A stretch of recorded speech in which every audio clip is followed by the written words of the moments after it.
প্ৰেম কাহিনী তোমাক লগ নোপোৱালৈ সকলো ঠিকেই আছিল। জীৱন, জোনাক, আকাশ এইবোৰৰ সংজ্ঞা তেনেই সাধাৰণ আছিল। উমা বুকুৱে হেজাৰ কাহিনী ৰচা নাছিল।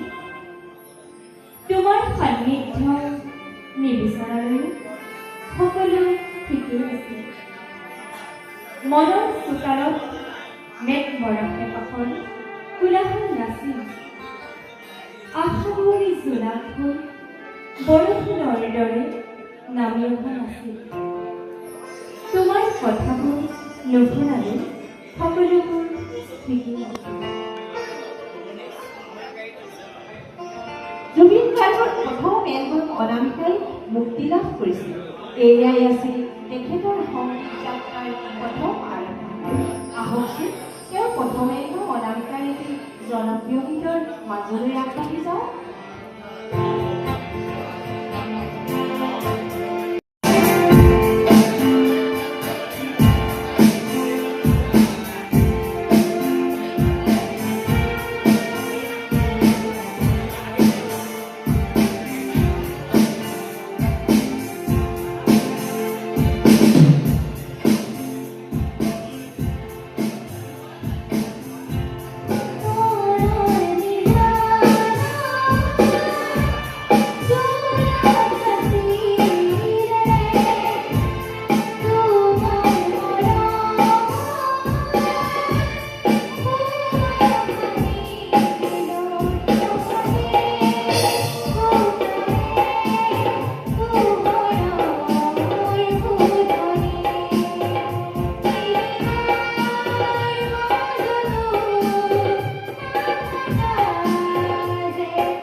ডক্টৰ ভূপেন হাজৰিকাৰ সংগীতৰ ধাৰাৰে প্ৰবাহ হৈ অসমীয়া আধুনিক সংগীতক তেওঁ নতুন যুগলৈ আগবঢ়াই গৈছে। জুবিন গাৰ্গে হৈছে অসমৰ প্ৰথমজন ৰকষ্টাৰ। কেতিয়াও সামৰিব খোজা নাছিল তেওঁ। সেই সময়তো গানেৰেই প্ৰকাশ কৰিছিল।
এইজনা মহামানৱ ঈশ্বৰ ভক্ত জুবিন গাৰ্গক university of science and technology মেঘালয়ে 2024 চনত সন্মানীয় ডক্টৰেট ডিগ্ৰী প্ৰদান কৰিছে। মোগলে প্ৰদান কৰিছে বিশেষ সন্মান বিশ্বৰ সামগ্ৰিক সাৰ্থক জুবিন গাৰ্গ। আপুনি শিল্পী নতুন চিনাকি সংস্কৃতিৰ পথাৰখনি জুবিন গাৰ্গৰ কত যে সৃষ্টিৰ বীজ ৰোপণ। জুবিন মানে সকলোৰে প্ৰয়োজন, জুবিন মানে সকলোৰে প্ৰয়োজন। এইজনা মহাত্মাই 12টি সাহিত্য বজাব জানিছিল। অসমীয়াৰ বাহিৰেও অন্য 20টা ভাষা উপভাষাত তেওঁ কণ্ঠ নিগৰাই থৈ গৈছে। প্ৰায় 30 বছৰ বয়সত তেওঁ 30টা বছৰত তেওঁ 40টা ভাষাত 38,000তকৈ অধিক গীত বাণীবদ্ধ কৰি গৈছে। সাগৰক তেওঁ খুব ভাল পাইছিল, সাগৰটোত শুবলৈ খুব ইচ্ছা কৰিছিল। সেয়েহে হয়তো সাগৰ তলিতেই চিৰদিনৰ বাবে তেওঁ শুই পৰিছিল। সঁচাই জীৱনে কোনো ভৰসা নাই তেওঁৰ এই অপূৰ্ব সৃষ্টি।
জুবিন গাৰ্গ নামেই যাৰ পৰিচয় সমগ্ৰ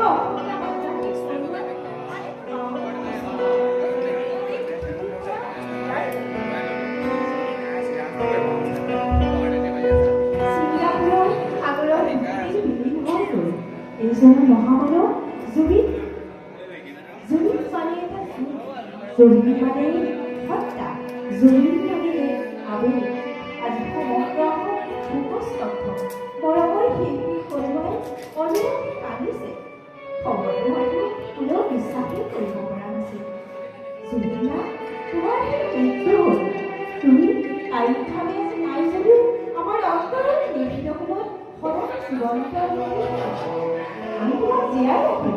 তোমাৰ কৰ্মৰাজিৰে, তোমাৰ গীতেৰে তুমি জীৱিতকালত কৈছিলা মোৰ মৃত্যু হ'লে সমগ্ৰ অসমত এই গীতেই বাজিব, এই গীতেৰে মোক শেষ বিদায় দিব। সেয়েহে এই গীতেৰে তোমাক দিছোঁ। সৰগত থকা